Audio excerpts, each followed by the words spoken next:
Pokemon has been around for a long time now, and many of us grew up with it, creating numerous childhood memories. And for some of us, even adult memories. And not in that way. Well, maybe for some of us. But the fact still remains that Pokemon is something that almost every child grew up with. It taught us many life lessons as well, including friendship, problem solving, and working together. And for me personally, Pokemon has always been there for me throughout my whole entire life. I even had a Pokemon birthday party as a kid. There are so many moments in Pokemon that I just love and adore, but which ones exactly were the top 5 for me? Well, it's time to take a stroll down through memory lane as I count down my top 5 most memorable Pokemon moments.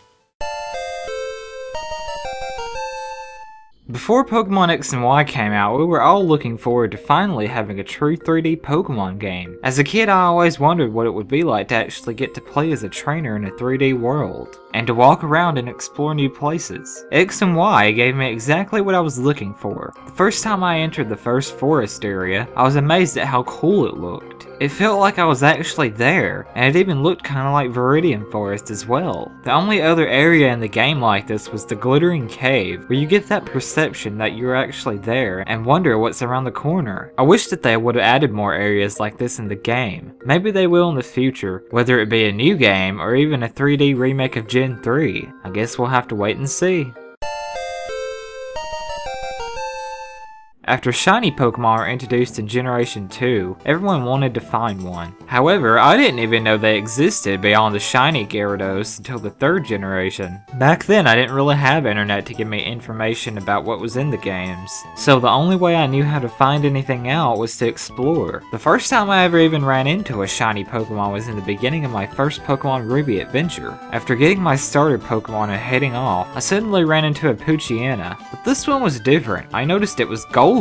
I barely noticed the difference and almost ran away from it, but I ended up catching it. Good thing I actually had Pokeballs at the time. I still have that shiny to this very day, only now it's a shiny Mightyena. I know that a lot of people now hunt for shinies, but to me that just takes the fun out of it. Just the surprise of the random finding of one is something special you'll never forget. The National Parks music in particular is one of my favorite tracks in any Pokemon game. This theme has stuck with me ever since I first heard it when playing Pokemon Gold. There's just something so relaxing about it, and every time I hear it, it brings back so many good nostalgic memories from the past. The remake of this song is pretty good as well, but the original is still the best to me. If this were a real place, it'd definitely be somewhere I'd love to stay at. Now if only the bug catching contest was relaxing, it would be perfect. I still don't understand how I got 2nd place to the same Pokemon that I caught. What makes your Butterfree so much better than mine? Oh, I guess it's because his Butterfree came holding a tube of I can't believe it's not butter-free. Dang it, mine only came with Morgan Butterfreeman, and he's always telling boring stories. Ever since I was a little Caterpie, I always dreamed of flying. And I figured, you either get busy flying, or you get busy dying. Fluttering my wings ever so softly, I soar through the sky, not wanting to look back to see the tears in your eyes. I flew towards the sunset, just my girlfriend and me. Butterfree, Butterfree.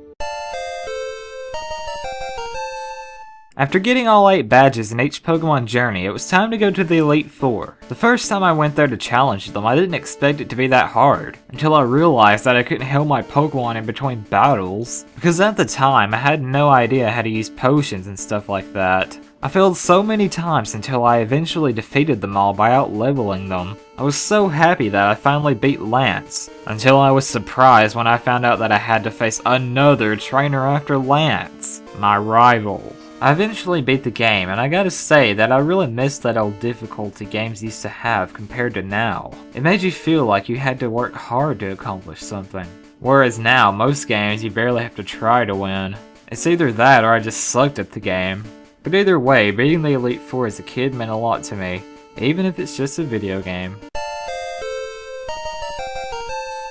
The most memorable moment of Pokemon from my childhood has to be the anime episode, Pikachu's Goodbye. When Ash decides to leave Pikachu to be with the other Pikachus. This episode was so sad, with Ash crying and running away, remembering all the good times they had together. and the song playing made it even more sad. The anime had plenty of great moments, but this one was different. I remember after watching it on my VHS tape, I didn't want to see it again because it made me want to cry. But now I can look back on it, and it makes me remember all of the good times I had as a kid as well. At least in the end of the episode, Pikachu and Ash reunite and get a happy ending. Thanks a lot, Pokemon, for putting me through such an emotional roller coaster. But I guess it goes to show that no matter how bad things may seem, it might turn out to be okay in the end.